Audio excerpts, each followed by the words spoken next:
Vitor Contino oferece o programa Consciência e Transformação. Muitas pessoas reclamam de se sentirem controladas, abafadas, sufocadas por outras pessoas, seja no seu ambiente de trabalho, seja na família, nas relações amorosas ou relações sociais. Nós vamos estar falando hoje sobre as personalidades controladoras.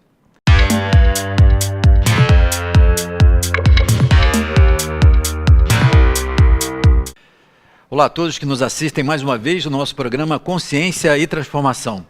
Um programa que nós estamos fazendo toda sexta-feira, ao vivo, de 11 ao meio-dia, onde nós procuramos trazer temas do comportamento, temas do nosso dia a dia, temas que envolvem a psicologia, a espiritualidade, e um programa que desde o início você pode estar mandando a sua pergunta, a sua participação, e nós vamos comentando diante dessa, não só da experiência clínica de quase 30 anos de atendimento a pessoas, a programas de desenvolvimento de pessoas, mas também nessa visão, né, de homem que nós consideramos, que relaciona não só a história biográfica, a psicologia tradicional, mas também a questão da espiritualidade, da dimensão espiritual, da reencarnação, vida passada, enfim.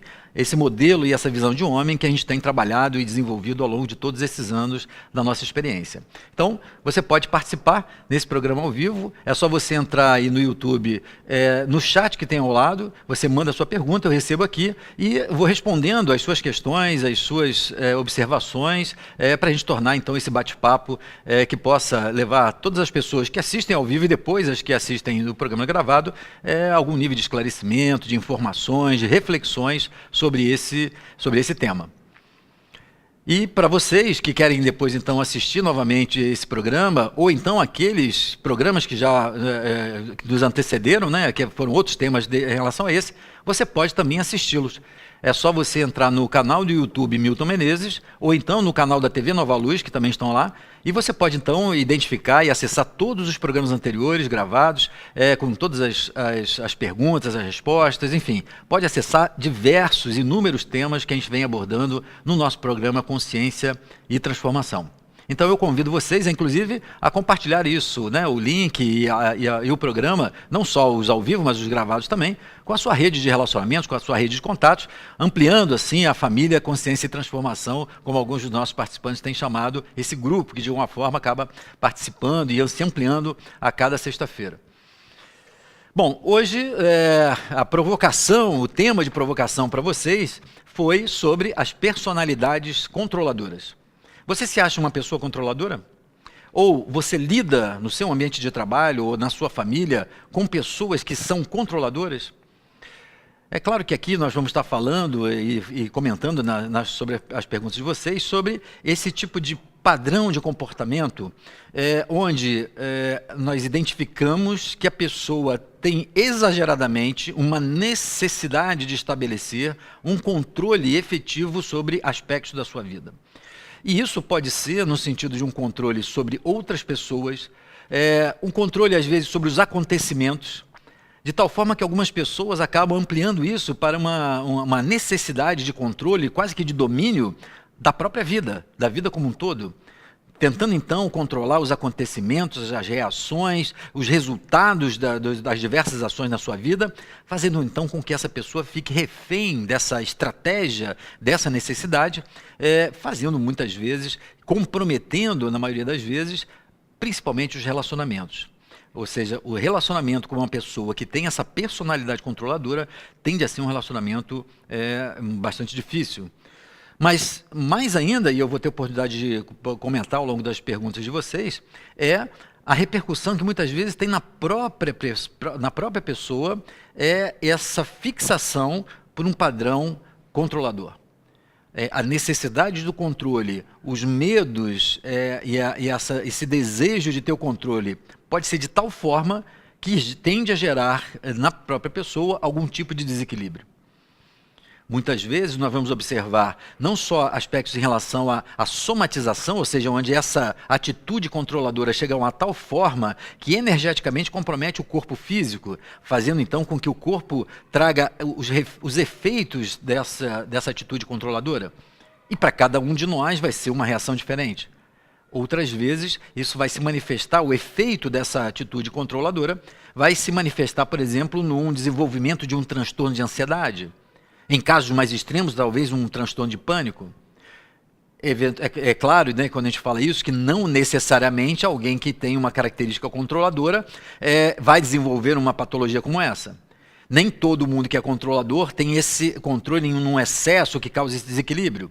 Mas muitas vezes a gente tem observado que quadros como esse, de somatizações, de transtorno de ansiedade, até de depressão, alguns casos de depressão, tem na sua origem, naquilo que nós chamamos de traço de caráter, um traço controlador. Então nós vamos estar aqui, nós estamos com vocês, já com as pessoas começando a entrar e começando a trazer a sua participação, e eu estou convidando então a vocês, a todos que estão já conectados conosco, a enviarem as suas perguntas, as suas observações, para que a gente possa enriquecer aqui o nosso debate, ampliando essa rede de discussões sobre esse tema. Então, primeiro, então, bom dia a todos, bom dia a Liliane Santos, né? Bom dia, Elizabeth Santos, que já começam então a mandar as suas perguntas. Elizabeth Santos, na minha opinião, todas as pessoas têm um lado controlador, uns de maneira bem intensa e outros de forma branda, que nem percebem que estão sendo controladores. Elizabeth, essa é uma observação importante, porque, de fato, uma atitude controladora, nós termos uma preocupação ou estabelecermos algum nível de controle sobre a nossa vida é não só necessário, mas muito válido. Né? Ou seja, quando nós estabelecemos algum tipo de controle sobre as nossas reações, um controle sobre como nós vamos estar nos conduzindo diante de uma determinada situação, diante, por exemplo, de uma determinada pessoa, ou um tipo de pessoa que a gente percebe que é mais desafiadora, situações na vida onde a gente precisa observar as variáveis, né? Como as coisas estão acontecendo, para tomar boas decisões, ou para tomar as decisões necessárias a cada momento. Essa estratégia de controle, ela nesse caso, até saudável.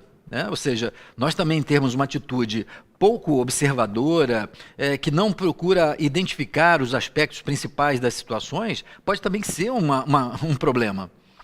Uma pessoa que também não procura tentar qualquer tipo de controle sobre a sua vida, sobre o seu dia a dia, sobre a sua agenda, sobre aquilo que pretende fazer ou que precisa fazer para alcançar um determinado objetivo, também pode ir para um outro extremo, que é o extremo da negligência, de uma permissividade, às vezes, muito grande. Pessoas, então, que às vezes, por temerem ou não quererem controlar as pessoas, não quererem esse tipo de rótulo, ou que ficam incomodadas mesmo com isso, podem também ficar tão passivas que elas, então, passam a ser as controladas. As pessoas que, então, aceitam e vão se conduzir de acordo com a determinação, com a influência do outro, da outra pessoa. Então, esse também é um outro extremo que deve ser observado.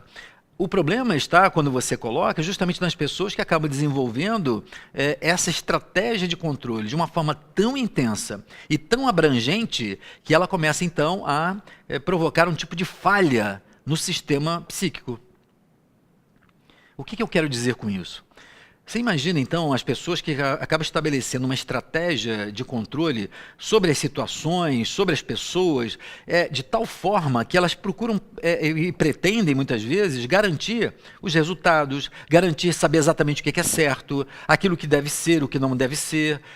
Vejam, diante de uma vida que nós temos hoje tão complexa, com tantas variáveis, isso é naturalmente impossível. Então, essa expectativa de que a gente tenha uma garantia dos resultados, que a gente possa estabelecer ações muito já planejadas, previstas para garantir um determinado resultado, seja ele no trabalho, ou na vida pessoal, ou na sua própria reação, esbarra numa realidade que é incontrolável. Então, nós ficamos nesse impasse entre perceber o que nós podemos e devemos controlar, mas também perceber aquelas coisas que, não estando nas nossas mãos, são impossíveis de ser controladas. Nós, muitas vezes, podemos influenciar essas coisas. Podemos influenciar as pessoas, persuadir as pessoas em relação ao que nós achamos correto, por exemplo. Podemos influenciar numa decisão de um grupo de trabalho, mas garantir o controle efetivo sobre essas variáveis para que haja alguma confirmação do que nós achamos correto ou melhor, pode provocar um nível de frustração muito grande ou um nível de ansiedade muito grande. porque nós estabelecemos uma tal fixação para essa necessidade daquele resultado e estabelecemos que nós é que sabemos ou devemos saber exatamente tudo que deve ser feito para esse resultado, que nós ficamos então reféns desse tipo de dinâmica, trazendo então muitas consequências, às vezes desastrosas para as pessoas por conta do desdobramento dessa estratégia do controle. Mas vejam, uma coisa importante que me parece a gente poder abordar aqui, o controle, na verdade, ele é uma estratégia que nós utilizamos, na maioria das vezes, inconscientemente. O que isso quer dizer? Normalmente, na maioria das pessoas que têm a personalidade controladora, o controle ele é uma estratégia que está a serviço de algum objetivo, de alguma coisa que aquela pessoa pretende. Alguma coisa que ela nem se dá conta. Alguma coisa que está no nível do inconsciente, no nível do psiquismo de profundidade, mas que determina na zona consciente aquele tipo de padrão de conduta, aquele tipo de padrão de pensamento. Na maioria das vezes, nós vamos ter duas situações que estão fundamentando uma personalidade controladora com essa intensidade, dessa que nós estamos falando, de um caráter mais intenso e mais extremo de controle. É o medo e o desejo, o valor que nós damos ao poder. Normalmente, a personalidade controladora ela tem a ver muito com o medo, ou seja, o medo inconsciente de errar, de falhar, de acontecer alguma coisa ruim, faz com que a gente estabeleça uma lógica, que tem uma lógica, de que se eu controlar as situações, se eu controlar as variáveis, eu vou garantir que as coisas aconteçam de uma forma positiva, que eu evite um determinado tipo de problema, ou que eu garanta um resultado que eu desejo. Só que, além do medo, muitas vezes existe uma demanda, um valor interno, uma crença de que quando eu faço e as coisas acontecem do jeito que eu quero, do jeito que eu acho que é melhor, eu vou me sentir bem, eu vou me sentir útil, eu vou me sentir superior. Então, o prazer desse domínio das situações, como se a gente estivesse numa situação de superioridade, muitas vezes pode cristalizar uma estratégia controladora. Então, vejam que justamente em algum nível, esse controle quando é brando, quando a Elizabeth Santos coloca, ele é válido, porque a gente precisa mapear as variáveis, tomar decisões, perceber ou tentar antever o que pode acontecer. Mas quando tentamos estabelecer um controle muito intenso, absoluto sobre as coisas, nós tendemos a lidar com grandes frustrações e grandes quadros de ansiedade. Vamos ver aqui as outras perguntas e a gente vai comentando e ampliando as nossas reflexões sobre as personalidades controladoras. Liliane Santos, bom dia, Liliane. Pode ser controladora uma pessoa que usa a doença para chamar a atenção dos familiares? Pode, né, Liliane? Por quê? Muitas vezes as pessoas falam assim, mas está adoecendo, que é para chamar atenção, enfim. Isso, na maioria das vezes, é um processo inconsciente, não necessariamente a pessoa escolhe e fala assim, eu vou fingir de doente, porque aí vai ficar todo mundo aqui me paparicando. Nem sempre é consciente. Muitas vezes é uma estratégia inconsciente. Então, por exemplo, se uma pessoa se sente carente, ela tem uma expectativa de um tipo de cuidado maior, de atenção maior, de algum tipo de privilégios, né, ou de uma consideração maior, ela pode reivindicar isso, ela pode negociar isso de uma forma madura, né, tendo relações mais maduras, e aí falando das suas necessidades, trocando, enfim, o que seria esperado de uma relação madura, seja ela familiar ou de um relacionamento amoroso. Mas ela pode também, por essa imaturidade, lançar mão da doença, porque ela sabe que ao lançar mão da doença, ela garante algum tipo de retorno que ela espera. Então, o controle, ele normalmente é uma arma das pessoas manipuladoras. O que não quer dizer que uma pessoa controladora, ela seja necessariamente manipuladora. Mas uma pessoa manipuladora, ela tende a usar fortemente o controle para garantir que vá manipulando as variáveis, as opiniões, as situações, para ela conseguir o que ela quer. Então aí o controle está a serviço daquele poder que a gente estava falando. E às vezes vem por essa via, não de um controle, de uma manipulação maquiavélica, fria, vem às vezes pela chantagem. Né? Ou seja, a chantagem emocional, a chantagem através de uma doença, através de uma pseudo-inferioridade. Mas vejam, e volto a insistir, na maioria das vezes, esse processo se dá de uma forma muito automática. A pessoa não está fazendo, em boa parte das vezes, isso deliberadamente. Vou me fingir de frágil para poder conseguir isso ou aquilo. Vou ficar doente para conseguir atenção. Na maioria das vezes, é um processo inconsciente, mas que leva a esse tipo de resultado. Então, respondendo, né, mais diretamente a sua pergunta, sim, a doença ela pode ser considerada, pode algumas vezes ser usada como uma forma de controlar a forma como as pessoas vão nos tratar. Então, ou mais cuidadoso, ou mais atencioso, com algum tipo de maior importância, de destaque. Então, é uma forma de a gente controlar a reação do outro. Eu controlo as variáveis criando uma situação que parece seja favorável para conseguir o que eu quero. Né? Então, por isso que muitas vezes a gente pode associar numa pessoa manipuladora um traço controlador. Volto a dizer, nem sempre alguém muito controlador vai ser necessariamente manipulador. Porque tem pessoas que são ostensivamente controladoras, né? Elas querem do jeito delas, elas querem controlar tudo, querem saber de tudo, centralizam, por exemplo, no trabalho, né? Centralizam as decisões, centralizam todas as ações, por quê? Elas imaginam que se elas conduzirem, a coisa vai sair bem feito. Quantos de nós já não ouviu pessoas falando assim, quer fazer bem feito? Faça você mesmo.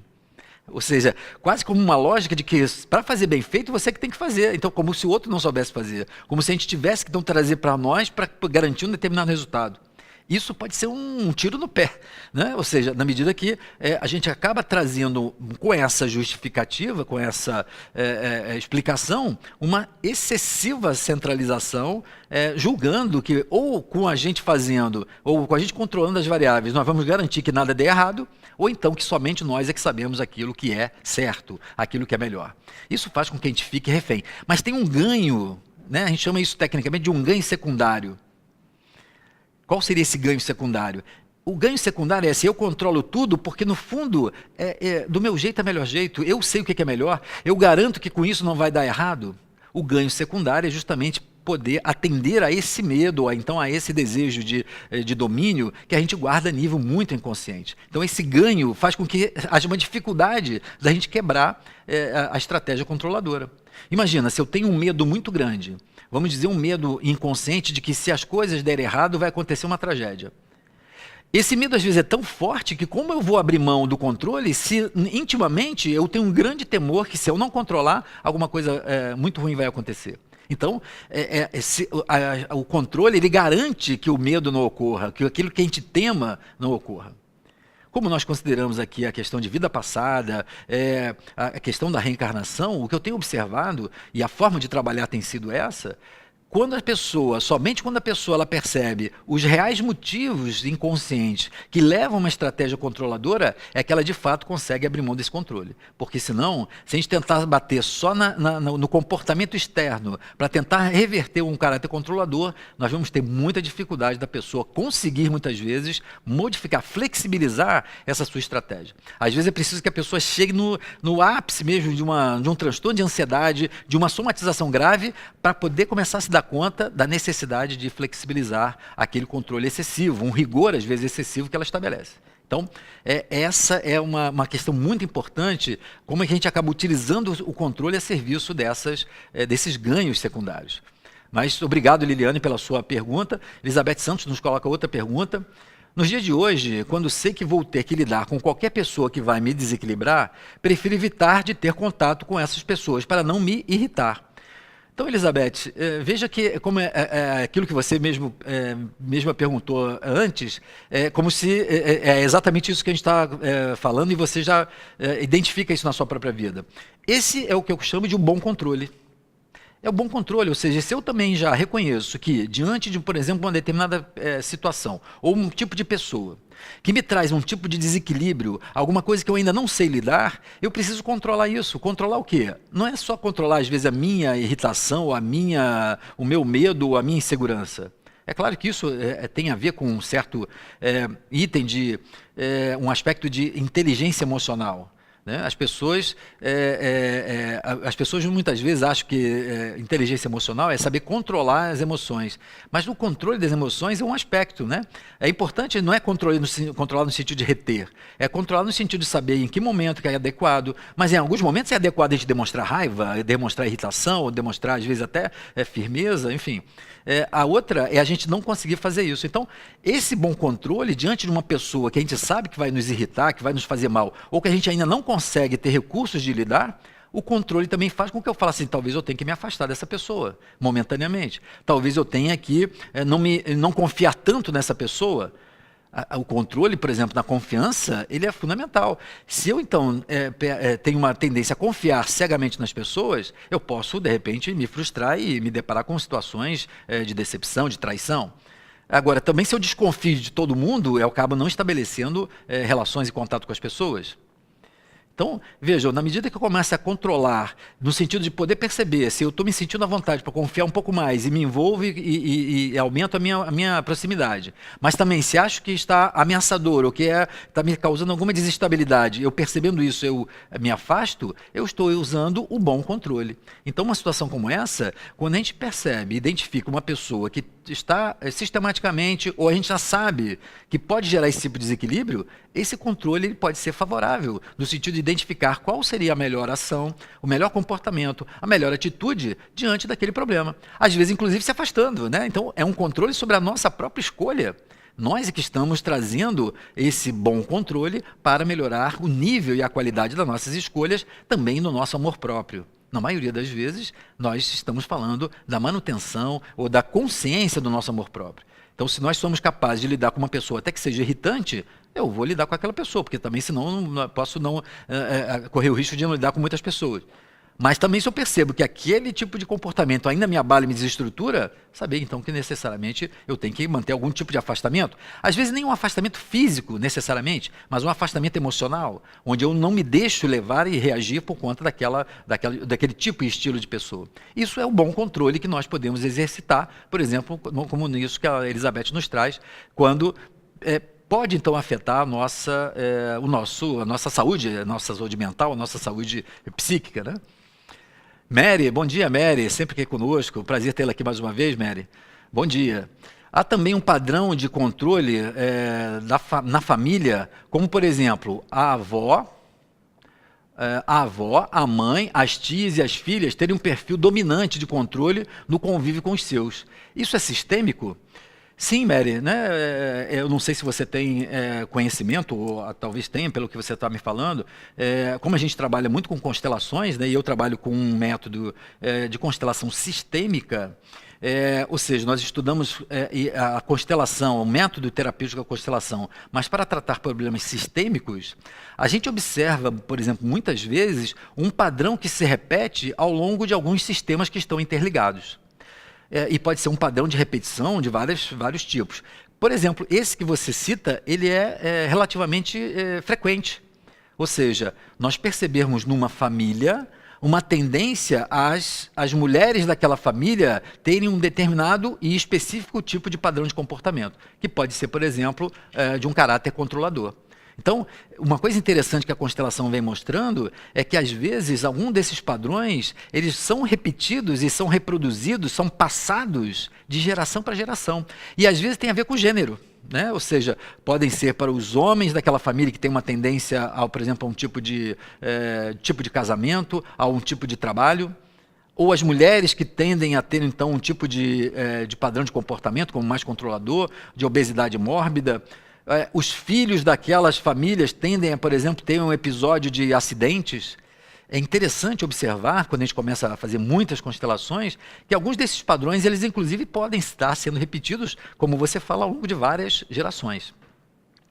Mas como a gente considera a questão da reencarnação na nossa visão de homem, a minha pergunta, desde que há 20 anos atrás eu comecei a lidar com as constelações, foi sempre essa, principalmente as constelações quando são de sistemas familiares. Mas se tem essa repetição, que é verdade, a gente observa que tem essa repetição, o que faz com que essa pessoa reencarne naquela família? Sim, porque se a gente considera nós como indivíduos, que sendo seres espirituais, vemos reencarnando várias vezes, no sentido de desenvolver a nossa capacidade, nosso potencial, nos desenvolver espiritualmente, nós reencarnamos nos ambientes que nos estimulam e nos favorecem esse desenvolvimento. Então, também não há uma possibilidade de que haja uma causa fortuita ou determinística, vamos dizer assim, de que eu encarne naquela família e eu recebo uma carga porque minha avó foi controladora. Se eu, de alguma forma, também reencarno como uma mulher daquela família que tem mulheres controladoras, e aí, então, isso é um padrão que se apresenta, É porque também, de alguma forma, eu trago na minha bagagem, na minha necessidade, alguma coisa de aprendizado em relação a esse caráter controlador. Já trago isso também como essência, que se combina, então, com aquela característica daquela família. Mas sim, a gente observa algumas vezes que alguns desses padrões, e nesse caso aqui, de padrões controladores, eles podem estar sendo repetidos ao longo de muitas gerações, por exemplo, às vezes até no eixo das mulheres daquela família, ou dos homens, enfim. Isso é também observado, Mary, na minha prática clínica com constelações e na prática da terapia também. Rosilete Niemann, bom dia, Rosilete. Não sei de onde você se vocês puderem, né, colocar de onde são, também é sempre legal a gente saber e ver que a gente está conectado muitas vezes com o Brasil todo, às vezes com o mundo todo. Bom dia, Rosilete. Já tive depressão, sofrimento por antecipação dos acontecimentos e sou um imã para energias negativas de pessoas e ambientes. Isso é interessante, Rosilete, porque, de fato, algumas pessoas podem ter essa característica de atração dos acontecimentos, ou então dessas cargas negativas, dessas energias, porque é como se a gente fosse o pessoal fala de ser esponja, né? É porque a gente tem uma tendência a tentar reter, a tentar absorver, a saber exatamente como é que são as coisas, se situar nas situações, fazendo com que inconscientemente a gente acabe trazendo para nós, energeticamente, essas sobrecargas. Por isso que é importante tomar consciência disso, porque isso pode, por exemplo, gerar problemas graves de saúde, como, por exemplo, a depressão. No caso aqui, por exemplo, a antecipação dos acontecimentos fica muito ligada ao tema que a gente está falando, né, Rosilete? Por quê? Se eu começo também a procurar antecipar todos os acontecimentos, procurando estar preparada para todas as alternativas, estar, de alguma forma, apta a poder lidar com elas, eu posso, então, desenvolver uma tal necessidade de controle desse futuro que eu acabo, então, desenvolvendo ou um quadro de ansiedade ou, então, de depressão. Sabe por que a depressão? Porque inconscientemente tem uma hora que eu falo assim, não vou conseguir controlar tudo. Tem alguma coisa que vai sair ou pode escapar. E aí a gente então se abate inconscientemente por conta dessa percepção da falta de controle, da falta de poder sobre a vida. Bom, o pessoal da produção já está me avisando aqui, nós estamos no momento do nosso intervalo. Nós vamos fazer um pequeno e breve intervalo e daqui a pouco eu volto respondendo as suas perguntas. Você pode continuar mandando as suas perguntas para a gente poder responder no segundo bloco. Até já!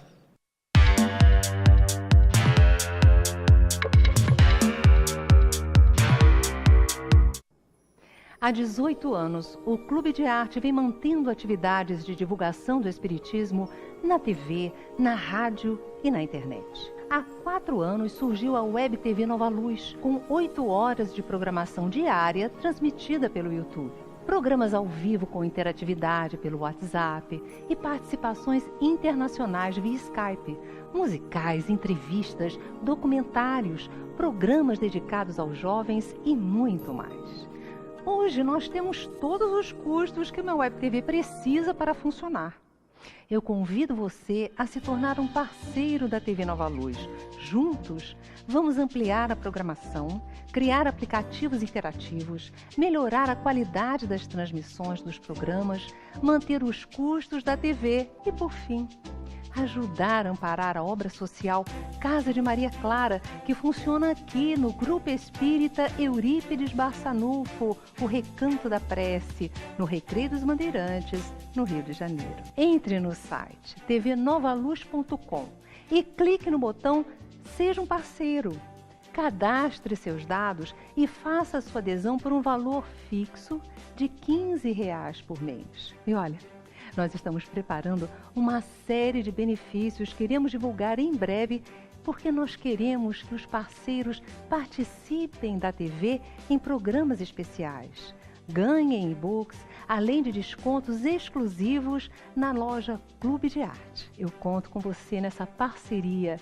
Um beijo no seu coração, muita paz e muita luz.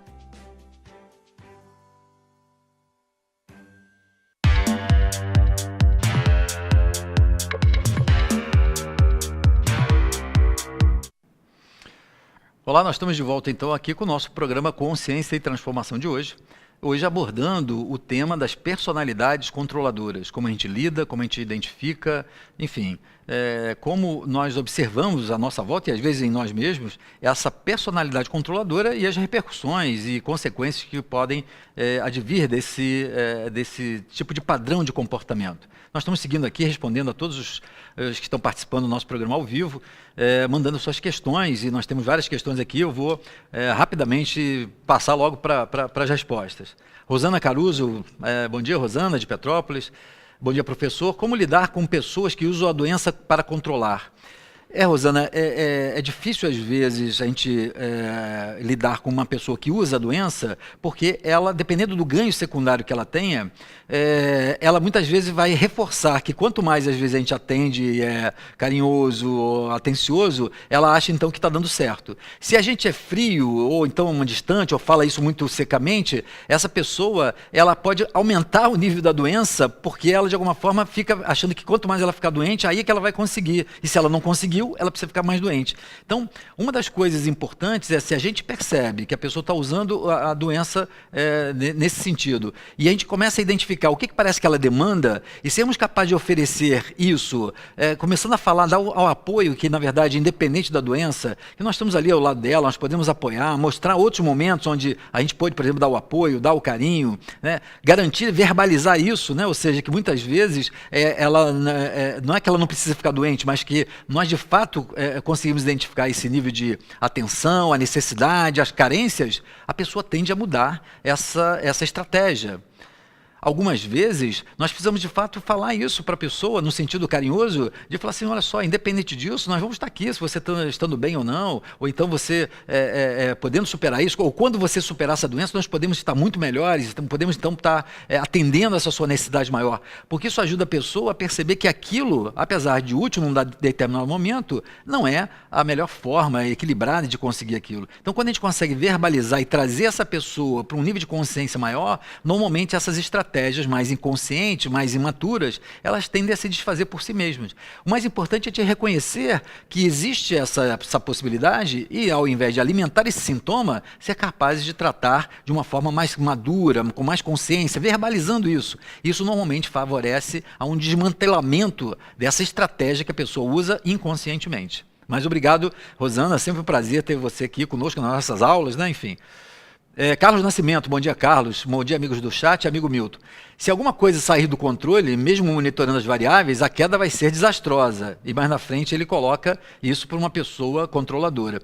É isso, Carlos. É o que eu estava falando sobre a questão do medo inconsciente. O que acontece? Se a pessoa tem, a nível inconsciente, um medo muito grande, como você coloca aqui, de que vai haver uma queda, um desfecho, alguma consequência muito desastrosa, ou para ela mesma, ou para as pessoas, aquele medo inconsciente é de tal forma que eu fico, então, tentando estabelecer um controle sobre as variáveis, para garantir que nada daquilo ocorra. Só que, como é um conteúdo inconsciente, eu acabo, então, usando esse controle, às vezes, indiscriminadamente. Mesmo numa situação que não é tão grave, eu uso com a mesma intensidade o controle. Por quê? Porque no meu inconsciente está, se você não tiver o controle das variáveis, algo ruim vai acontecer. Não é se naquela situação algo grave pode acontecer. Eu acabo estabelecendo, então, a gente chama isso de generalização, uma generalização para todas as situações do mesmo padrão de controle. Porque a sensação muitas vezes é essa, eu monitoro, mas se falhar vai acontecer uma desgraça. Então, qual é a saída? Controlar mais ainda, controlar todas as variáveis. Só que chega uma hora que isso é impossível. Quadros como esse, no seu extremo de desequilíbrio, podem, por exemplo, produzir um transtorno de pânico, onde uma das características principais é uma característica de dominação das circunstâncias, porque a pessoa tem medo de passar por uma situação desesperadora. E aí ela pode, então, chegar num quadro de ansiedade que pode desenvolver para um pico de pânico. Então, muitas vezes, o relato das pessoas, Carlos, é exatamente como essa, de que se não monitorar, e a justificativa é essa, né? E aí, quando são situações até um pouco mais graves, parece que se justificam. A gente vai observar esse exagero quando são situações onde não há essa gravidade implícita, ou não há esse risco tão iminente. Mas obrigado pela sua participação. Maria Luziene, bom dia. Maria Luziene, aqui do Rio. Doutor Milton, bom dia. Uma pessoa controladora, após tomar consciência desse controle, ao procurar se controlar, pode sofrer algum dano? Luziene, algum dano? Pode. Vejam como é que são as coisas, né? Estamos falando sobre controle, né? situações como essa, onde a gente, por exemplo, daqui, não tem o menor controle. As pessoas, o pessoal da produção checa as baterias sempre, coloca baterias novas e tal, e aí de repente acontece alguma coisa que por algum motivo aquela pilha... E aí, assim, como lidar com uma situação como essa? Né? Ou seja, se de repente, não, então agora a gente tem que checar todas as pilhas 2, 3 vezes. Aí checar as pilhas faz a pilha descarregar. Só para vocês, para reforçar o exemplo que eu estava dando, né? Um programa ao vivo, acontece esse tipo de coisa e a gente procura ter o controle das variáveis, né? Ou seja, tendo uma equipe atenta e tendo os recursos para poder, para o plano B e C, e vejam então como esse é o bom controle, né? Porque com equipamentos de tecnologia ou técnica pode falhar e nós temos que ter algumas alternativas. Então, esse é o bom controle. Agora, não garante que, por exemplo, a gente não tenha que, de repente, ficar alguns minutos fora para que haja essa possibilidade. Então, vejam que é importante como a gente vê isso, né? Nós estamos lidando aqui no dia a dia, aqui o exemplo ao vivo e a cores, né? De como nós passamos por situações como essa e que se eu não, por exemplo, eu aqui não mantiver um tipo de equilíbrio e tal, eu poderia estar agora aqui irritado e tal, e na verdade não ia adiantar nada, porque foi independente, claro, evidentemente, da vontade de qualquer um de nós, né? E é claro que a gente se organiza para evitar cada vez mais isso, mas tem coisas que estão às vezes além da nossa possibilidade. Então, voltando aqui quando a pergunta da Luziene, então veja, Luziene, quando eu começo a ter consciência do controle, dependendo do nível de consciência que a gente tenha, eu posso ter um entendimento do controle, mas não necessariamente a consciência. Porque quando eu começo a ter consciência de que eu estou usando uma estratégia que é exagerada, eu naturalmente deixo de ser controlador. Mas se eu entendo apenas o controle e percebo as consequências dele, eu posso usar o controle para controlar. E aí, ele então, ao invés de melhorar e ser o bom controle, ele pode exacerbar o controle. Percebe isso? Quer dizer, às vezes a gente chama isso de um problema recursivo. A gente usa o próprio problema para tentar resolver o problema. E aí ele pode, então, ao invés de diluir, ele pode se potencializar. Isso é uma coisa que a gente tem que ir observando pelos efeitos. O dano que pode acontecer é quando a gente mantém esse controle excessivo. Aí nós podemos ter repercussões físicas, pessoas, e para cada um vai ser uma reação diferente. Algumas pessoas vão ser pelos problemas cardíacos, algumas vão ter problemas emocionais, problemas de ansiedade, mas o dano está na medida que eu, ao tomar consciência, eu não desmonto ou não minimizo e trago esse nível de controle para algo mais aceitável para a minha dinâmica psíquica. Então, o único dano é quando a gente mantém, né, o controle para controlar o controle. E aí sim, a gente, na verdade, está dando o mesmo do mesmo. Então, a gente está trabalhando na redução, mas usando e aumentando aquilo que a gente quer combater. Essa é uma grande... Algumas doenças e alguns problemas, alguns padrões nossos, têm esse tipo de característica, como, por exemplo, a exigência, o rigor. Eu começo a perceber que sou muito rigoroso e eu começo a ser rigoroso porque eu tenho que ser flexível. Não, eu tenho que ser flexível, mas eu estou usando de rigor. Então, na verdade, é um processo aí, às vezes, mais demorado e mais lento de uma mudança efetiva de comportamento. Bom, comunidade evoluir, bom dia. Milton, a relação, imagino que é isso, a relação numa postura de autoconfiança com comportamento controlador, acredito que seja uma pergunta. Sim, porque... As pessoas, muitas vezes, controladoras, porque ou elas não têm autoconfiança, ou seja, eu tenho uma sensação de não ser capaz de lidar com aquilo que é inesperado, com aquilo que de repente é imprevisto, e essa falta de autoconfiança de lidar com as situações novas pode me levar a estabelecer o controle para evitar esse tipo o risco dessa situação. Então, se eu tenho confiança de que sou capaz, por exemplo, de lidar com a situação do microfone, então, quando ela acontecer, eu vou ver o que precisa ser feito e tal. Agora, se eu começar a achar que eu tenho que tomar conta de todos os microfones, de todas as variáveis do programa, por exemplo, eu vou ter um nível de estresse, de ansiedade que não se justifica, né? O que não quer dizer que a gente não possa ter os cuidados em relação a isso. Então, vejam, essa falta de autoconfiança pode estabelecer um nível exagerado de controle.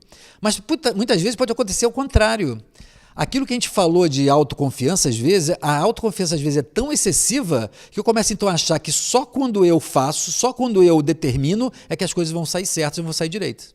Então, uma excessiva autoconfiança na nossa capacidade, sem confiar na capacidade do outro, pode levar também a eu centralizar as ações em cima da minha ação, eu como eixo das ações. Então, a questão da autoconfiança, ela pode estar determinando um aspecto importante na estratégia de uma personalidade controladora, ok? Dessas formas que normalmente é o que eu tenho visto na minha prática.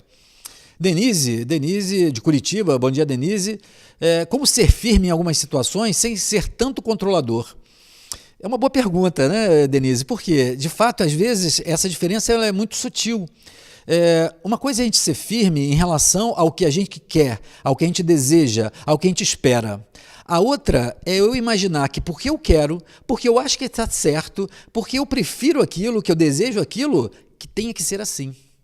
Então, muitas vezes, ser firme numa determinada situação, e às vezes, por exemplo, com um filho, com um subordinado no ambiente de trabalho, não quer dizer que eu tenho que controlar todos os fatos dele, todos os passos, todas as ações. Né? Porque isso, inclusive, é impossível.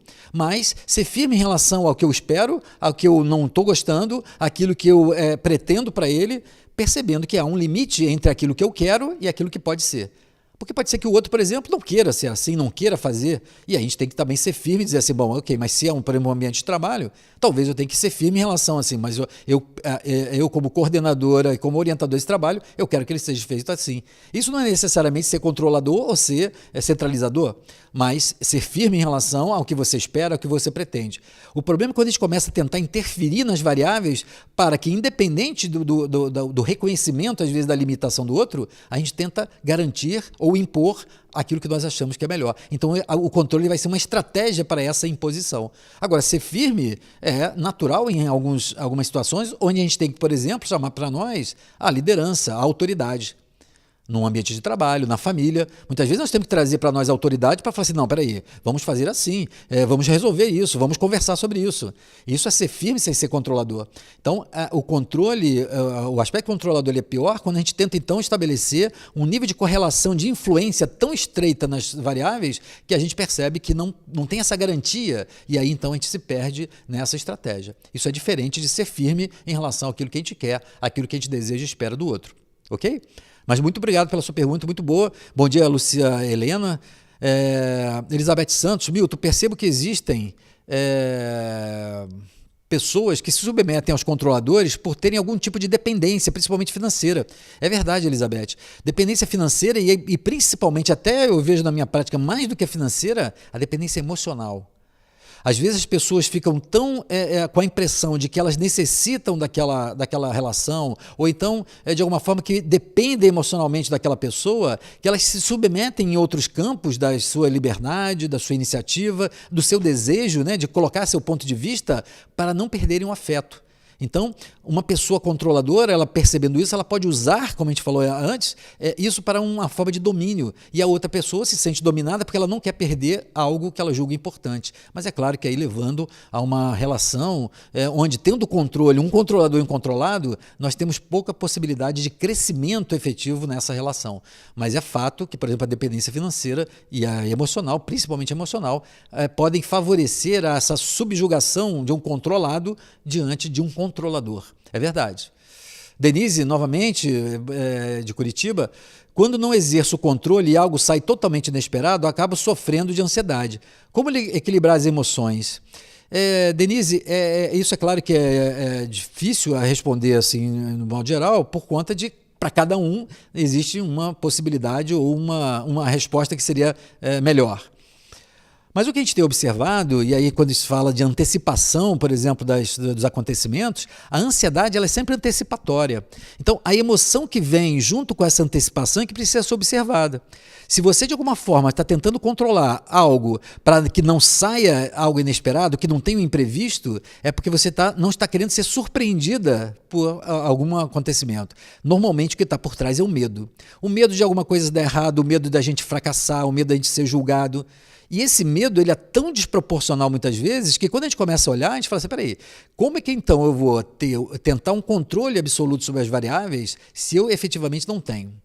E aí começar, para controlar as emoções e principalmente a do medo, começar a pensar quais são os recursos que eu tenho sempre disponíveis, que eu posso lançar mão a qualquer momento para lidar com uma situação mais difícil. Às vezes é o conhecimento, às vezes é o equilíbrio, às vezes é a força e a determinação. Quando a gente começa então a perceber que temos recursos para lidar com essas situações e que a vida nos coloca situações que na maioria das vezes a gente tem o desafio de poder enfrentar ou aceitar, o medo ele perde a intensidade. Então a gente começa a perceber que é ineficaz, é quase que inútil uma tentativa absoluta de controle, porque ele gera então mais consequências às vezes negativas do que a situação inesperada que a gente vem a enfrentar. Então observar primeiro qual é a emoção de fundo, se é raiva, se é medo ou se é tristeza. A tristeza também pode gerar um nível de controle. E poder perceber quais são os recursos que a gente tem para lidar com possíveis planos B, né, situações imprevistas, faz com que a gente tenha mais equilíbrio, né? Porque a vida não vai deixar de trazer as situações que a gente precisa para o nosso aprendizado. Se há alguma coisa inesperada que eu não tenho recurso, onde eu posso buscar esse recurso? Onde eu posso buscar ajuda, apoio, para enfrentar aquela situação qualquer que seja? Quando a gente começa a perceber que temos recursos próprios e temos como buscar, o medo então tende a ser menor. Quando esse medo ele permanece de uma forma muito intensa, é sinal que aí exige talvez um trabalho profissional, porque essa raiz desse medo, essa intensidade, ela pode estar num conteúdo traumático de vida passada ou na infância, enfim, e que gera essa necessidade de uma personalidade controladora na vida atual, no momento atual. Ok? Mas obrigado pela sua pergunta, pela sua participação. Mary, a Mary de Jundiaí, né, de São Paulo. Obrigado, Mary, pela lembrança. Gratidão por fazer essa conexão da visão reencarnacionista com a visão sistêmica, que é nova para mim e é fascinante. Mary, eu tenho procurado e pensado muito nisso nesses últimos anos, porque lidando com as constelações, né, e vendo essa correlação, para mim tinha que fazer sentido com a questão da visão de homem, que considera a dimensão espiritual também. Mas obrigado pelo retorno, pelo feedback. Lucelena, não é fácil lidar com pessoas dominadoras, com certeza, principalmente no lar. Fui criada nessas condições e num momento de minha vida precisei buscar terapia. Hoje consigo lidar bem melhor. Que bom, Lúcia. É bom porque algumas pessoas não conseguem fazer essa mudança, não conseguem virar essa chave, né? Ou seja, às vezes começam num lar dominador, pais dominadores, responsáveis dominadores, uma escola dominadora, e depois não conseguem trazer para si essa autonomia de enfrentamento, de iniciativa, porque se sentem então submetidas, às vezes até desenvolvendo uma insegurança por conta desse caráter dominador. Muitas vezes, o que a vida está nos sugerindo é exatamente a capacidade de desenvolver uma autoconfiança, como isso foi perguntado antes, um amor próprio para, de fato, tomar as rédeas da própria vida. Mas aí o risco é ir para o outro oposto, quer dizer, se espelhar naqueles que foram dominadores e acabar achando que é dominando que a gente consegue estabelecer esse tipo de iniciativa. Isso não é verdade. O que nós precisamos é trazer esse bom controle, o controle das suas escolhas, o controle do seu processo de crescimento. Isso sim, isso a gente tem controle, sobre o nosso processo de crescimento e desenvolvimento. Talvez seja a única coisa que efetivamente a gente tem controle. Como a gente vai buscar se melhorar, aperfeiçoar a cada dia. Porque as pessoas, os relacionamentos, as situações da vida, nós temos muito pouco controle sobre essas variáveis externas, a despeito da gente ficar muitas vezes inseguro em relação a isso. Bom, o pessoal está falando aqui do som, né? A gente já passou por esse momento aqui. Lucelena, é importante não permitir a continuidade desse ciclo. Exatamente. Né, Lucelena, quando a gente percebe esse ciclo de dominação e dominado, e a gente às vezes acaba indo para o dominador, a gente vai também querer um dominado para dominar. E isso, na verdade, faz com que as relações elas fiquem empobrecidas. Ao invés de ser uma relação construtiva, ela fica empobrecida. Se eu tive uma experiência de ser dominado por uma pessoa dominadora, talvez a experiência seja, então agora eu sei o que é estar no lado de alguém dominado. Então, ao usar o poder, que a gente muitas vezes vai ter que usar o poder de autoridade, de condução, enfim, nós sabemos o que é estar do outro lado e ter diante de si uma pessoa dominadora. É essa empatia de saber o que é estar de uma pessoa dominada, porque a gente já foi, que faz com que eu possa ser um líder, uma autoridade que não exerça o controle ou esse tipo de autoritarismo ou de domínio, de dominação, para poder fazer com que as coisas sigam do jeito que eu acho que devem ser. Então, esse ciclo ele é fundamental pela consciência. E eu tenho visto mais, a Lúcia e todas as que a Mary que falou daqui da visão reencarnacionista, eu tenho visto que a vida vai colocando ao longo de várias experiências nossas, em cada vida, muitas vezes que a gente tem, situações onde a gente experimenta exatamente esses opostos. onde a hora a gente foi levado a ter uma atitude mais dominadora, depois numa outra nós fomos dominados, fomos subjugados. Não é por castigo, é porque isso vai fazendo com que a gente tome uma consciência plena do que é o poder, quando a gente tem, e do que é estar submetido a um poder dominador. Quando então eu percebo e tomo consciência dos dois extremos, eu consigo ter uma consciência do poder, da potência. E aí eu posso então exercê-la com muito mais equilíbrio e benefício para mim e para as outras pessoas. Então, essa experiência de quebrar esse ciclo, como você fala, Lucilena, é fundamental no processo de crescimento e desenvolvimento como pessoa e como espírito, como alma. Comunidade evoluir. Sim, era uma pergunta, sem problema, a comunidade evoluir. Denise, Milton, muito obrigado pelas respostas. Mais tarde irei assistir novamente o programa. Ok, Denise. Lúcia Helena, direcionar energias talvez ajude muito. A Lúcia está falando sobre uma questão interessante, né? Muitas vezes a gente fica achando, se sentindo às vezes impotente ou sem uma condição efetiva de lidar com as pessoas controladoras ou dominadoras. Muitas vezes eu tenho visto isso com uma frequência muito significativa. De alguma forma, se nós também sofremos o efeito de uma pessoa dominadora, controladora, a minha pergunta é assim, por que também isso nos incomoda tanto? Por que de alguma forma, tirando essas dependências, como a Elizabeth Santos falou antes, e eu reconheço esse nível de dependência, o que me faz, então, sofrer diante de uma pessoa controladora? Porque se eu tenho o bom controle sobre as minhas próprias reações, eu posso, mesmo tendo efetivamente uma necessidade de dependência mais concreta, financeira, de local para morar, ou de depender de um chefe por causa do emprego, essa dependência ela nunca vai chegar ao ponto de eu me submeter como pessoa, na minha essência, a quem quer que seja. Então eu posso estar aceitando, e é uma escolha minha, ficar num relacionamento sem me sentir dominado por ele. Posso estar escolhendo permanecer num emprego difícil, com um chefe difícil, porque eu estou fazendo uma escolha em relação àquilo que eu quero preservar. Uma carreira, um salário, uma estabilidade, mas é uma escolha minha. Então, quando eu percebo que esse nível de controle é meu, eu é que controlo e posso escolher como eu vou lidar com as situações, o fato de estar submetido a alguém dominador se reduz e modifica muito. E quando a gente faz essa quebra e toma essa consciência, na minha experiência, por incrível que pareça, pode parecer estranho para alguns de vocês, a maior possibilidade de que o outro mude é quando a gente muda. Quando então eu começo a perceber isso e deixo de sofrer os efeitos ou o incômodo do controle, eu saio daquele tipo de relação distorcida do controle e aí então o outro tende a também desarticular o nível de controle dele. Isso a nível inconsciente. Então, esse aspecto energético, né, que está envolvido nas nossas relações pessoais, das relações sociais, amorosas, é uma relação que tem muitos conteúdos inconscientes. Então, quando a gente faz essa coisa de enviar, direcionar energias, eu estou entendendo que seja isso, e eu começo a estabelecer, então, um tipo de envolvimento, de compaixão, de gratidão, de serenidade, eu também começo a quebrar os efeitos, não, primeiro em mim, né, os efeitos de uma pessoa controladora, e depois eu acabo, então, modificando o tipo de relação que a gente acaba tendo com aquela ou aquelas pessoas. É o que eu respondi para a Mary anteriormente sobre a questão sistêmica, né? Como isso é um sistema, se eu mudo, o sistema muda. Então, se eu me preocupar e modificar a minha reação, a chance de modificar o sistema e a reação do outro aumenta muito mais. E outra, é muito mais efetivo eu procurar um controle, uma modificação minha, do que tentar mudar o outro. Que tem lá outras opções, outras escolhas, enfim. Essa relativização, essa contextualização do controle que pode ser libertadora para todos nós. Mas, muito obrigado. Lilica Silva, como lidar com os controladores dentro das casas espíritas? Lilica, como a Elizabeth está aqui, eu adorei essa pergunta, né? Muito boa pergunta. Eu acho que o pessoal está tendo algumas observações sobre as pessoas controladoras nas instituições religiosas ou na casa espírita. Como lidar?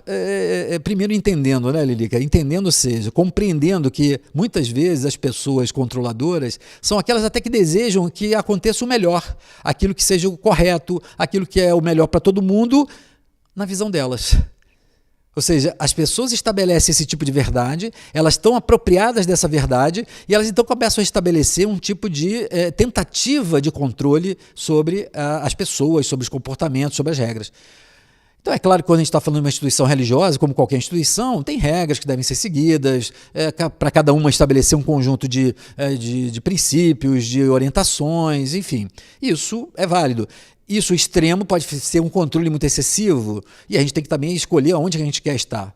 O que eu observo muito, e aí não só nas casas espíritas, mas em muitos ambientes religiosos, é que por estarem as pessoas convictas que elas se apropriaram de uma verdade e de que elas tendo essa verdade, elas têm quase que como obrigação passar essa verdade, elas então começam a estabelecer estratégias para passar aquilo que elas julgam que é melhor para todo mundo. Só que no ambiente religioso, e principalmente não só nas casas espíritas, mas enfim, todo o ambiente religioso, parece um contrassenso tentar impor a nossa verdade.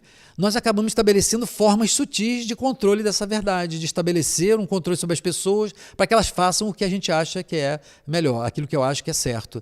E aí, então, às vezes a gente acaba tendo esse tipo de problema, onde, por exemplo, a pessoa numa instituição religiosa, seja numa casa espírita, num templo religioso qualquer, ela vem com um discurso muito compreensivo, com uma voz muito mansa, mas com uma atitude extremamente controladora. Não, sabe por que é, meu irmão? Porque aqui, nessa casa, em função da harmonia dos espíritos, tem que ser assim. Você não pode fazer isso, porque isso aí vai arrumar uma justificativa. Porque isso desequilibra as energias e tal. Que às vezes é até um fato concreto, mas a gente chama isso de racionalização. Eu pego um argumento razoável para justificar aquilo que eu acho que tem que ser. Então, às vezes, essa sutileza e essa, não é falsidade, mas essa falta de autenticidade, ela pode esconder a estratégia de controle que, mesmo bem intencionada, estabelece um tipo de pressão sobre as pessoas que estão convivendo nesse ambiente. Então, não só no ambiente religioso, na casa espírita, mas muitas vezes, quando se tem essa apropriação da verdade e sem uma imposição direta, o controle, a manipulação, a sedução, por exemplo, pode ser um instrumento para alcançar aquilo que as pessoas querem, mesmo que isso pareça ser o melhor.